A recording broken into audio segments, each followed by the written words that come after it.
Students, good morning. Good afternoon. This is the theory component of our Bake 101, Bake 102 practical classes. And this component, the theory, is for the recipes that we're doing each and every week. So we're in week 2, and today we're doing, for Bake 101, we're making dinner rolls. And it's the straight dough mixing method. We're talking about yeast, fermentation, and I'll talk about what conversion factor is later on into the PowerPoint, just to give us an understanding of how to work with that.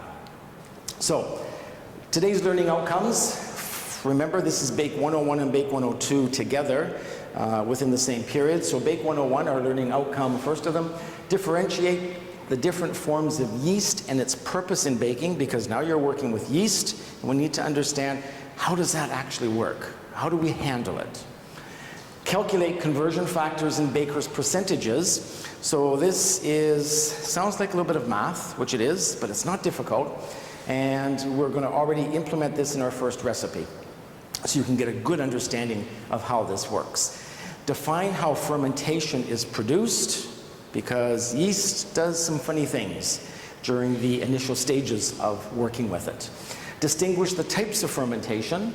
Analyze the required steps in bread making, because like any process of any manufacturing product, there are certain steps that need to be followed in order to get to the final outcome of that product. And defining a straight dough mixing method, which is one of the mixing methods we're going to be using in making our dinner rolls this week. Bake 102, the other practical class, defining both the biscuit and muffin mixing methods, because now this is more in preparing small pastries and cakes and cookies, and there's mixing methods also involved in this sector, but they're a little bit different than the mixing methods in making bread, and we'll define those a bit later on as well. Analyzing the effects of overmixing. So again, working in cookies and small pastries, which should have a bit of a flaky texture to it and a nice crumb.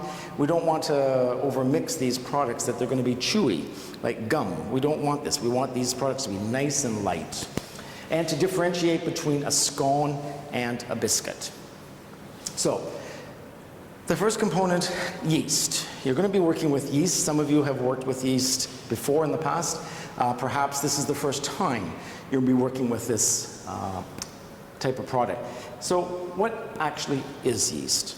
Well, yeast is a single-cell microorganism or a fungus, but it's only visible under a microscope.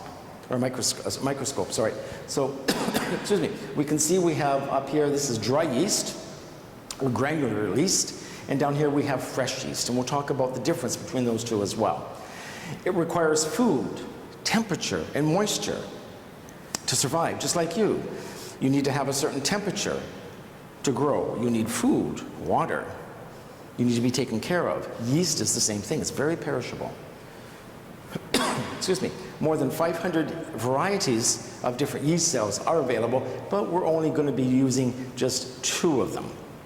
And around 20 million yeast cells, this is how small they are, 20 million of them only will equal 1 gram, which is not a lot. And there are 2 types of yeast, or I would say maybe 2 categories. We have brewer's yeast and we have baker's yeast. The brewer's yeast is the type of yeast which is in liquid form, and it's used mainly for, as we see the term brewer's yeast, making beer. Baker's yeast, again gives it away, the term baker, is used in our profession, in baking and pastry making. So we mentioned the word fermentation. Well, fermentation doesn't take place without yeast. And what exactly is fermentation? It's a process whereby yeast, that we talked about, what is yeast? It converts sugar to carbon dioxide. This is an important word to keep in mind, carbon dioxide. Don't get it mixed up with another word, carbon monoxide, which is a poison. So keep them differentiated. Carbon dioxide and alcohol in the absence of oxygen, causing the dough to rise. So let's think about some products made from yeast. We talk about bread. Sometimes we have danishes, we have croissants, we have brioche. They all have yeast inside. So if we take a simple form of bread, and when we buy it in the store, we buy it, it's a good size, it has a light crumb inside, it's not heavy or dense unless it's a specific bread, but something gave it lift, something gave it volume, and it's this yeast that's what did it. The style or the path of fermentation dictates the bread's final flavor and the aroma of the bread. Yeast is a very powerful ingredient. If used inappropriately, then the outcome is not going to be achieved what you want it to be. So you've got to be very careful about yeast, how to work with it. There are different types of fermentation. And the different types of fermentation, the outcome from this is from different products being prepared. We have lactic fermentation, acidic fermentation, and alcoholic fermentation. So lactic fermentation, if we look at the first word, lactic, it's to do with dairy products. We have cheese, we have butter, yogurt, we have sour cream, buttermilk. These are all forms of fermentation that have had bacteria inside, and yeast is a component to create this bacteria in order to have these final products. Acidic fermentation is used to produce vinegar. And when you have vinegar, it has that bit of a sour flavor to it, or sour taste. This is called acidic fermentation. And alcoholic fermentation is for any beverages, products that have alcohol inside. So to make beer, cider, and a number of other products. So when we talk about yeast, which is the sort of the main ingredient that's being studied today, because it's going to be used in making our products, and again, if we don't handle it properly, the outcome is not going to be achievable, what we are looking for. Yeast is, as we said, it's very perishable. Temperature is one component that can make or break the action of the product of yeast itself. So we have yeast which can be inactive, can be slow in action. The best growth for fermentation, it can slow down again. So we have two areas where the yeast can be slow in production, and we have now finally a temperature that yeast is killed and it's no longer active. So we have to be very cognitive of that.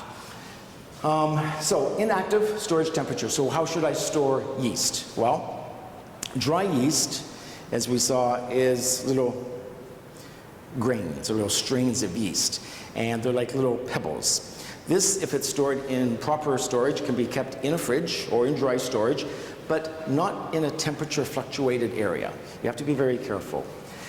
Slow action, meaning if I use yeast and the temperature of the dough is low, and maybe the temperature of the water that I've added to the yeast, it's not at a temperature to allow that fast growth. So it's going to be somewhat slow. Maybe if I put my product in a refrigerator, for example, the temperature is cool. It's not going to kill the yeast. It's not going to speed up the process, the fermentation, but it will just slow it down considerably. The best growth, or the fermentation temperature, is between 20 and 32 degrees Celsius. This is the temperature we need to be aware of, whether we're proofing, whether we're mixing, whether we're handling some moisture with the yeast together, that this is the best growth for that product.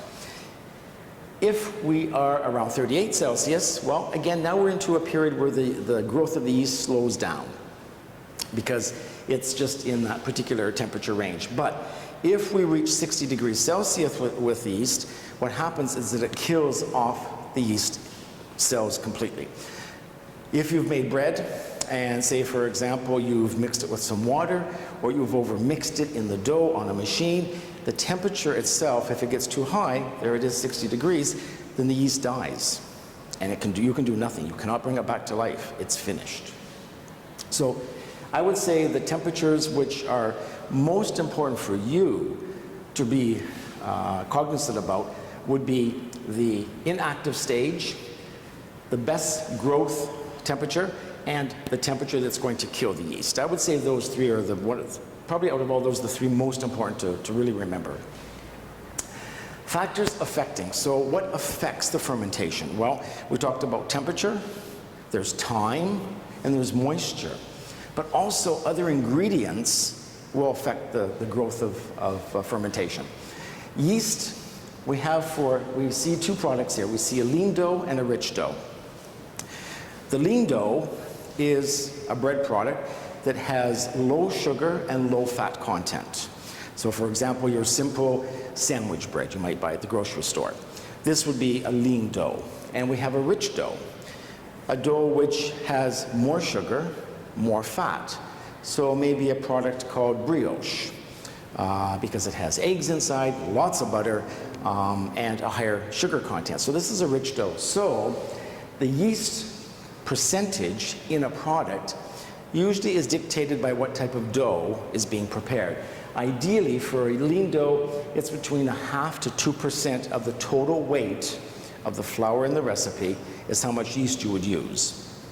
Salt, usually about 2% of the weight of flour is what you would use for salt in a recipe. Sugar is up to 5%. The temperature, internal temperature of a dough would be about 24 degrees Celsius, which is ideal for the internal temperature of dough. Now again, these percentages can change. You're the chef, you have the recipe, you can do what you want, but these are the standard or the ideal percentages that are, I would say, the norm used in bread making. The pH or the acidity level, the alkaline level, between 4 and 6 is usually ideal. Importance of sugar and salt in fermentation. If yeast comes in direct contact with salt, you will kill the yeast. The temperature of the water, the internal temperature of a dough will kill the yeast. You have to be very careful about that. Sugar, on the other hand, well, it doesn't kill the yeast, but it helps feed the yeast. It helps it to grow. Sometimes it helps it to grow faster. But I said salt kills the yeast if in direct contact, but salt also regulates the fermentation. It helps control the fermentation during the proofing or the rising of the product, of the bread. So you need both. If you forget one without the other, well, you might have made bread and say, oh, which I've done in the past, I forgot sugar in the bread, or I forgot salt in the bread. So what's the outcome? Well, maybe it doesn't rise properly, it doesn't have the volume you want, because they're both ingredients that affect that product.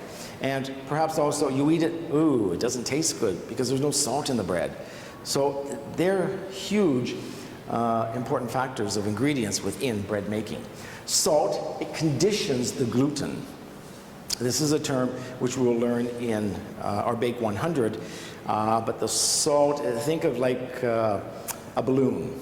And the first time you put air into a balloon, by mouth, it's a little bit hard for the balloon to start to expand because it's brand new. It's never been stretched before.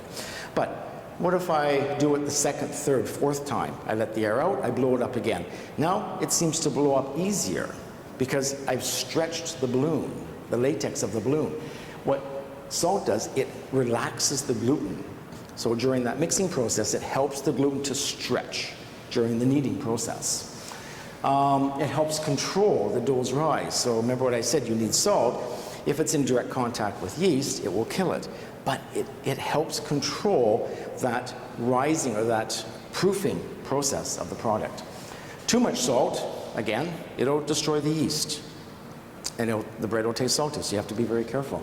Sugar, on the other hand, it helps speed up the fermentation process. It's the opposite of salt. But what if I put too much sugar? Well, it can now slow down that fermentation process. So you've got to be careful the amount of sugar inside. And too much sugar to slow down, but the right amount of sugar, it helps that fermentation process. In bread making, there are 12 steps that you should be very aware of. Now, kind of difficult to remember them all in order, but once you start to make the dough, and this week making simple bread dough, dinner rolls, going through all these processes will help you to remember what has to be done through bread making. From scaling, right at the beginning, is the first thing you do, because you can't work with your ingredients unless you have them scaled out in front of you. So getting your mise en place ready, right down to where the product's finished, and now you're storing the product. How do I store it? Do I put it in the freezer? Blast chiller? Do I wrap it? What do I do with it? So all this, the steps inside. Now, it's not fair for me to say that there's one more important than the other, because that's not true. They're all important factors, all important steps. Scaling, mixing, fermentation, punching or folding, scaling again, rounding, benching, makeup, proofing, baking, cooling, storing. So right now it's like, oh, I can't remember all those, and you can't. But going through all those different processes, it will automatically be just a routine for you, because most bread products go through all these stages. Most of them do. So the mixing method you're going to be doing for this week is the straight dough mixing method, and we're going to be doing this mixing method for 2 or 3 weeks, just to make sure you're comfortable with it in using it. It's the simplest, the most common mixing method in bread making. All ingredients, why is it simple, most common? Because all ingredients are put together in the bowl and you mix them. Everything goes together and away you go. Hence why it's called the straight dough mixing method. There are no turns, there's nothing to think about I have to do first. Put everything together, including the yeast. And your instructor will explain to you, but chef, you just said that if salt's together with the yeast, it'll kill it. But no, if it's in direct contact with the yeast, it will kill it. The yeast is mixed already in the other ingredients, the flour. Once everything is combined, then you go through a process called kneading. And we'll talk about this as we go through the process. Your teacher will demonstrate that. Kneading varies with the method of type of dough. So kneading, again, I won't get into detail with this during today's class, but kneading is where you take and you have to develop the gluten within the dough. You're moving the dough around. You're folding, you're punching back inside, and you're creating that gluten. You're creating the texture of the bread. Like eating a piece of bread that has no texture inside. There's nothing there. But you need that texture, so hence we need to knead. And already caution not to allow the yeast to come in direct contact with the salt. So again, everything goes together, but don't let the salt come in direct contact with the yeast. When you're scaling, the most important, and not just for bread making, but for any recipe you do, no matter what it is, scale accurately. Make sure your scale is functioning properly, and the most common error that I have seen in the past is that on your scale you have a button that says tare, which is whereby it's taking a weight and it's taking off a certain amount and resetting for 0. And sometimes if you put on a bowl, you press tare, it resets it to 0, you can put in your ingredients, you take it off, and now you put maybe back a different bowl, but you forget to take that tare off and it resets it back to where it was. So you're going to get an inaccurate amount. So you've got to be very careful about that. Some items, ingredients, volume and weight are the same. Water, milk, and eggs can be measured by volume, and they can also be measured by weight, the same. So 1 liter of water weighs 1 kilo, 1 liter of milk weighs 1 kilo, and 1 liter of eggs equals 1 kilo. So very easy to do. And let me just refer back a little bit to the eggs. So 1 kilo of eggs? Well, the average large egg that we use in the industry, or sometimes extra large egg, we will take the weight of about 50 grams per egg. So if you take 50 times 20, well, there's 20 eggs at 50 grams, there's 1 kilo. So now we kind of get two versions here of thinking, well, now we know what the weight of 1 egg is, and if we have to know a weight, well, we just multiply by 50. Balance scales, I don't want to say they're the thing of the past. They're still used today. They're called baker scales. They're the easiest to use for a baker in the industry. And I know you have digital scales, and most, probably your teacher will be using digital scales through many of your classes, but perhaps the first week or 2, you'll be using the baker scale just to get a sense of what it's like to use it, how to use it, because it is important to know how to use one of these scales. How do you know when your bread is done? Well, you've made your dinner rolls, you've made your loaves of bread, but now, how do I know when it's done? Well, one is time. That's one indicator. Second would be the color of your bread. Third, the sound of your bread. And last, the pressure on the crust. So a couple of these indicators are new for you. You won't really be able to know sound. What does that mean, sound? How do I tell when bread is done by sound? And about pressure on the crust. So those two, you're going to have to learn how to do it. And you'll be taught by the teacher. They'll explain to you every class, this is what we're looking for. Do it, listen, what are you hearing? But the other two are a little bit easier for you, the time and the color.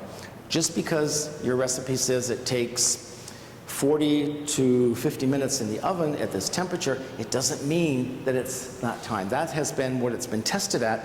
But what if the oven's not working properly?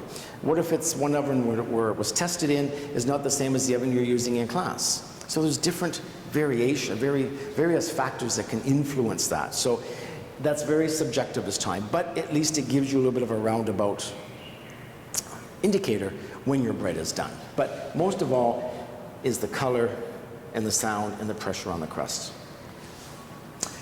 These couple of videos you can watch on your own. I won't take the time in class to show you, but they're just very simple videos to show you the fermentation of dough and how to knead. And my suggestion is to view the videos a couple of times prior to class. Then it gives you an indication already when the chef is kneading, either doing it by hand or by a machine, that terminology. And what does that mean?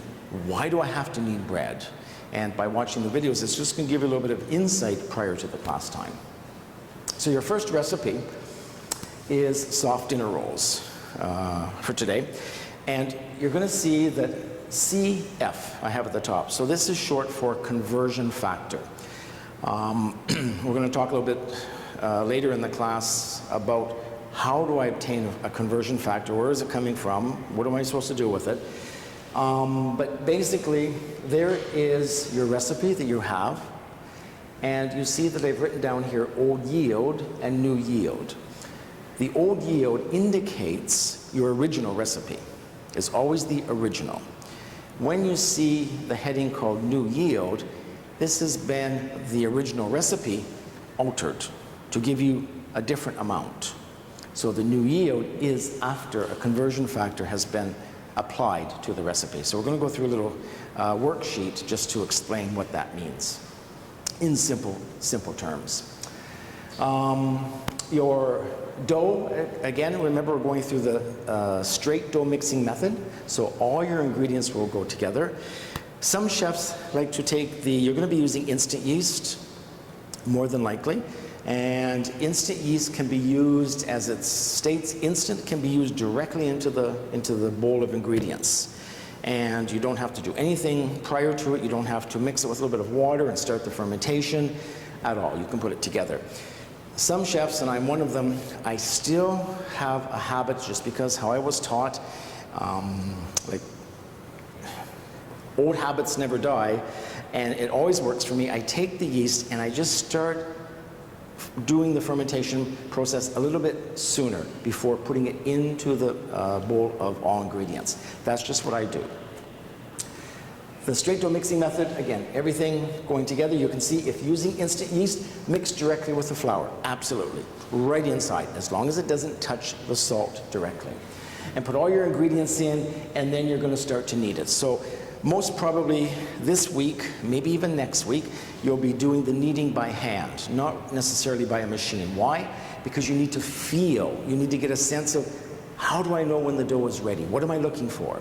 And if a machine does all the work for you, well, then it's kind of hard to understand what it is I'm looking for. So by doing it by hand, you get a sense of how to knead. And it's good practice, because you will need that for your later on into the semester. We're going through another form, which we're not going to talk too much about today, called a mixing technique. So we have a mixing method and we have a mixing technique. They're different. Don't get them confused. They're not the same. A mixing technique, we're going to use, there are 3 of them, and the first one we're going to use is called an intensive mix. So what does that mean, an intensive mix? Well, by hand, we're going to knead for 15 minutes by hand. That's a long time, because you have to knead the dough. You have to develop the gluten to a point that it is pliable. and stretchable without breaking.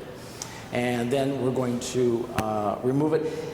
In my method here, it says remove to a lightly oiled bowl to ferment, but I would probably maybe take that away and just put it to a little bit of a bowl with a little bit of flour inside as opposed to oil, and let it rest. So now we're bench resting or benching our dough so it can be allowed to rest and the gluten start to develop inside the dough. Your makeup method, so the makeup is, what am I doing with this dough? Well, you're making dinner rolls. Scale the dough into about 50-gram pieces. You can make 32 to 34 pieces, and you're going to be doing different makeup styles. We'll be doing some single knots, some round rolls, and some torpedo dinner rolls, which your teacher will show you in class how to do those different makeup styles. There's just an example of how to round the dough. Again, what I found in past with students, this is not an easy task to do. On your table, you have to take the dough, the pieces, the portions, and you have to round them in the palm of your hand.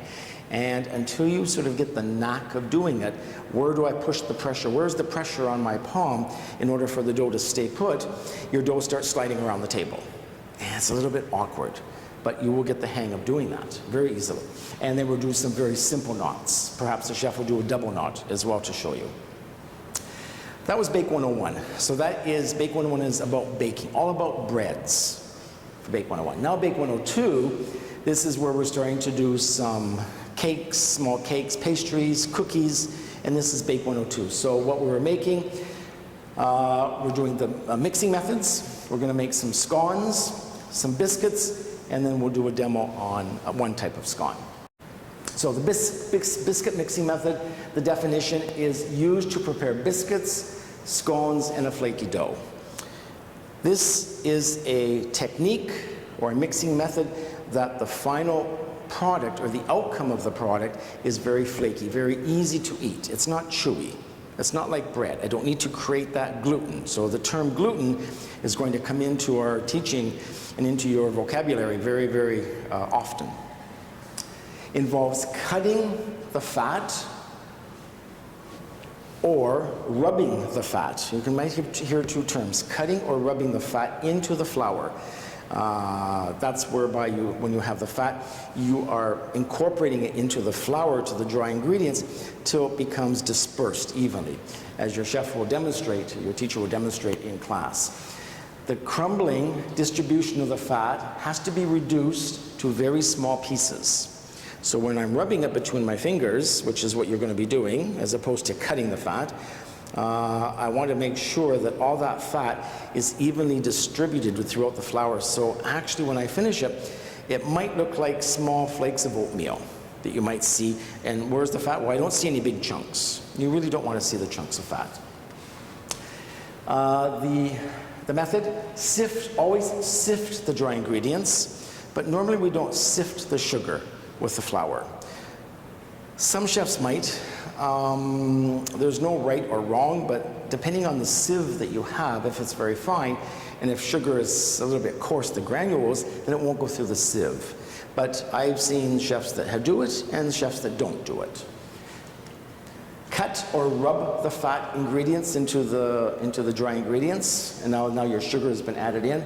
Then combine your liquid ingredients. So if you have eggs or milk together, usually we combine those separately, and then we put them in as one ingredient. So instead of putting your eggs in and then your milk in, you combine them together. So everything is liquid.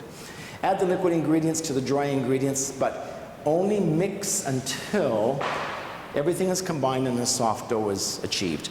If I keep mixing and mixing, this is where you're going to get toughness of your product. And if you have a scone or a biscuit, you don't want to have that toughness. You want to be able to eat it, and it's very flaky as you go to consume it. Do not overmix. Why? Because the product will be tough and chewy. We don't want that. Be careful. The muffin mixing method. So we have the biscuit mixing method and now the muffin mixing method. So basically similar, except one main difference. And the main difference is this. Your liquid ingredients are combined, but now the fat is not rubbed into the flour. The fat is melted and then added to the mixture. That's the main difference between a biscuit mixing method and a muffin mixing method.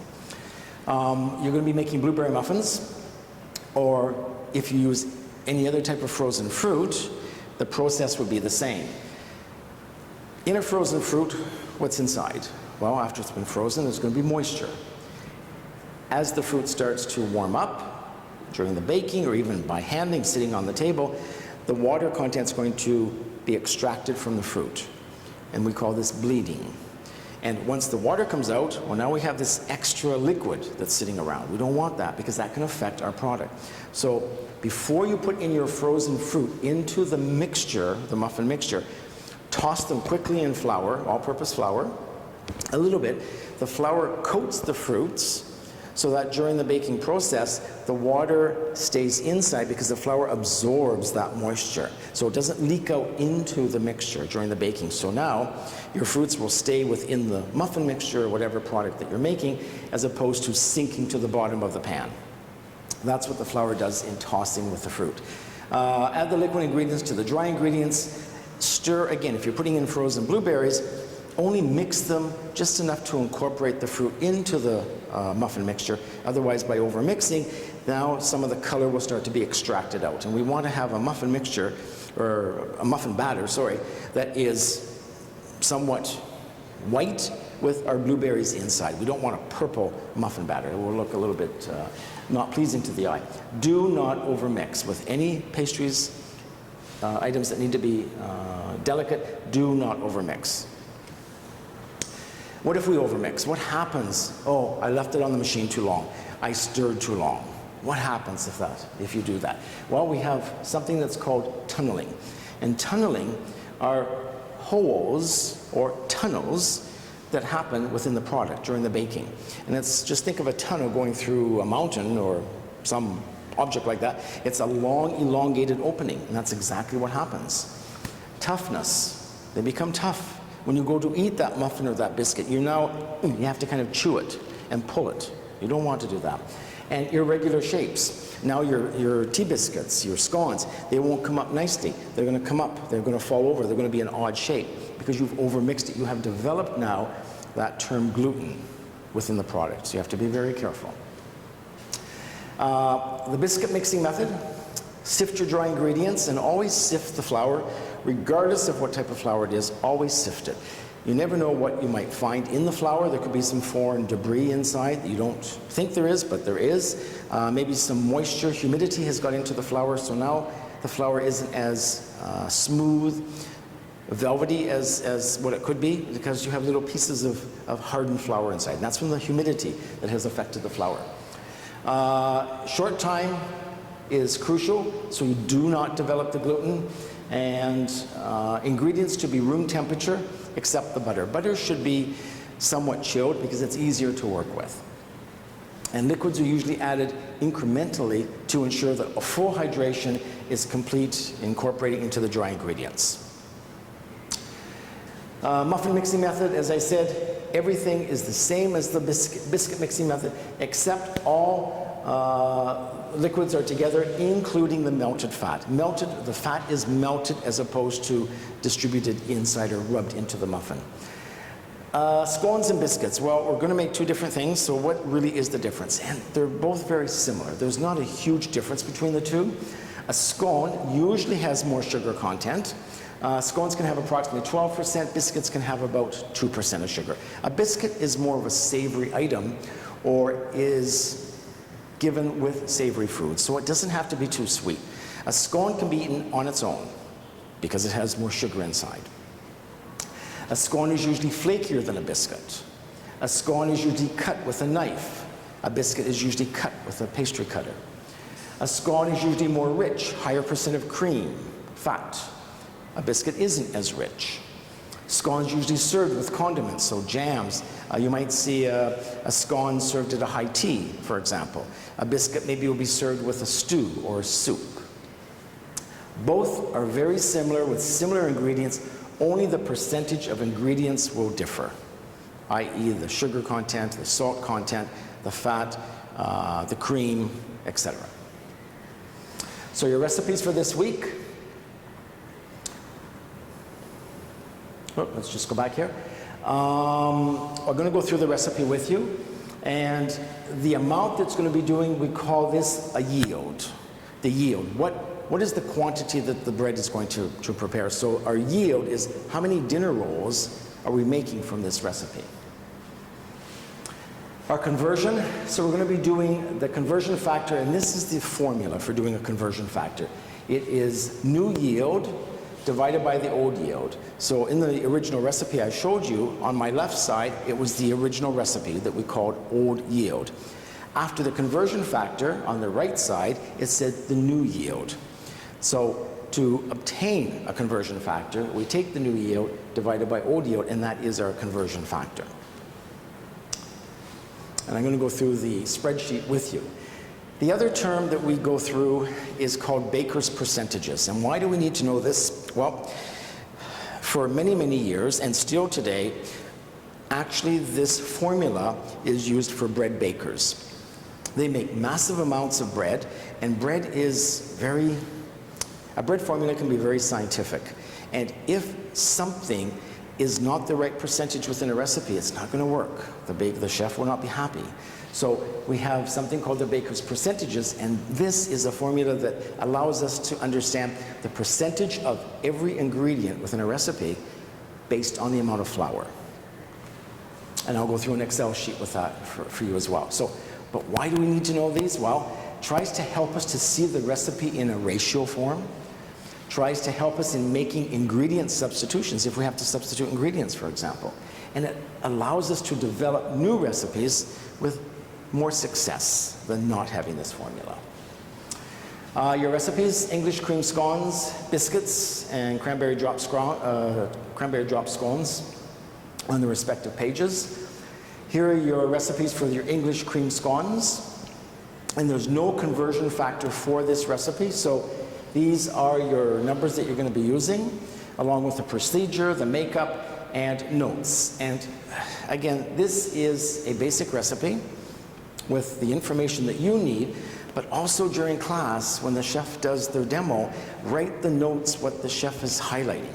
He or she will say, okay, this is an important thing to know. Maybe it's not here, but they're going to say this in class. Remember also, students, that every chef has his or her own technique in preparing something. The outcome will be the same, more or less, but perhaps they're doing a different technique that they were taught compared to another chef. So this is what's important, to write down all the information that all your chefs tell you, because you put all this together and that's what you're going to learn from. Herb biscuits, again, no conversion factor. These are the numbers you're going to be doing. And just look at this recipe, for example, students. It has 2 types of flour in one recipe. So the key is that you have to sift them together. Your cranberry drop scones, which again is just a demo. So the chef instructor will demo that particular recipe for you. But again, write down the notes with everything what they're talking about. Okay, so I'm just going to pull up an Excel sheet. Hopefully I can find it, okay. And it is right here. Okay. So let me just make that a little bit larger.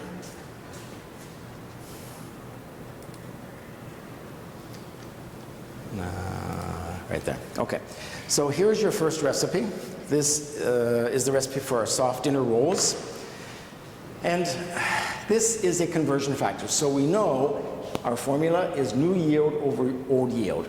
So already we are giving you the conversion factor. You don't have to figure out, well, how many do I have to do? So it's not like saying, okay, this recipe will give you 12 dinner rolls. Now I want you to make 30 dinner rolls. This is where you have to come up with the conversion factor, the 30 being the new yield. But now we're already giving you what that conversion factor is, 1.5. So there's your recipe, all your ingredients.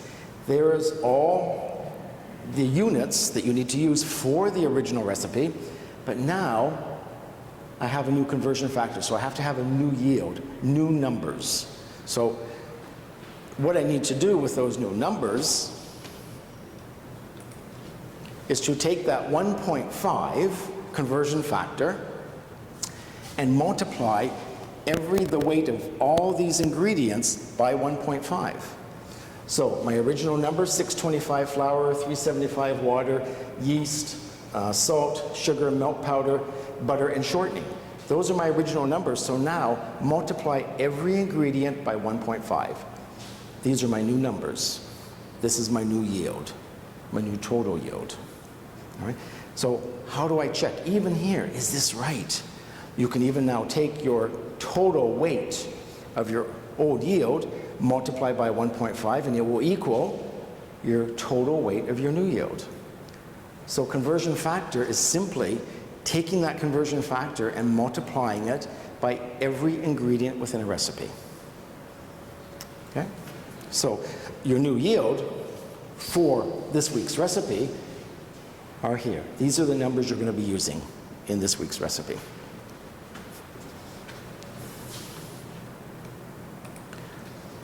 Baker's percentages. Again, we're going to go through a little bit of this for the first few weeks just to get you a little bit familiar with how to use it. Not to stress yourself over it, and we're not going to emphasize so much just on this, but just introducing it a little bit each week, just going to try to get you to be part of your daily routine when you're in the bake labs. So, Baker's percentages. Again, here's our dinner roll recipe. Same recipe, keeping it very simple. Our ingredients, our amounts, our original amounts. But now if I ask, well, how do I get the baker's percentages of all this? Using a baker's percentage, flour in the recipe is always based at 100% weight, always. So that 625 grams within the recipe is 100% weight within that particular recipe. Every ingredient in the recipe is based upon the amount of flour in the recipe. So for example, well, let's go back over here. So baker's percentage, my flour, remember it's always 100%. So there it is, 100. Always based at 100. If I take my second ingredient, which is water, I take the weight of the water divided by the weight of the flour, which will give me a decimal answer, times 100 to turn it into a percent. So now the weight of the water, the amount of water, is 60% within the recipe.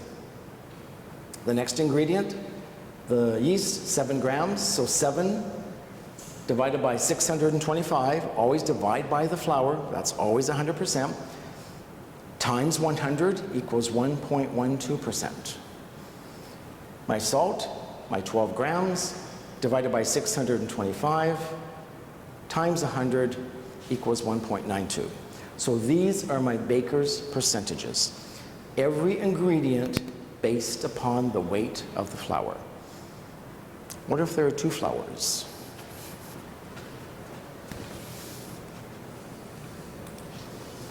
No different. What if there are 3 flours? No different. Remember, flour. The ingredient flour within the recipe is always based at 100. So if there's more than 1 flour, I add the flours together. There are 2 flours, 450 grams of bread flour and 250 grams of whole wheat flour. So now I add them together, which is what? 450 plus 250 equals 700 grams. So there's the weight of the flour, 700 grams, because I have to add them together. Taking each weight, or each ingredient, dividing by 700 grams. And what I've just shown you here, I'm even taking that whole wheat flour, just to show you that it's 100 grams, I can take 250 and take it as a percentage of 450, which is 36. And now that total is 100%. Every ingredient based on the total weight of the flour. Okay, that's baker's percentages. And again, how important is that within your baking profession? Well, it's pretty important. Knowing how to do conversion factors, knowing how to do baker's percentages is an important factor within the baking industry. And as we get into your second semester, you're going to be doing some Bake Profits class. Bake 153, and you're going to be using some of these calculations within that class, within that course. So already being introduced to them now is going to make it even easier for you as we progress into the course. Okay? Any questions? You can email, you can ask, but that is our theory for this week's class, Bake 101 and Bake 102. Be safe, students, and I will see you next week.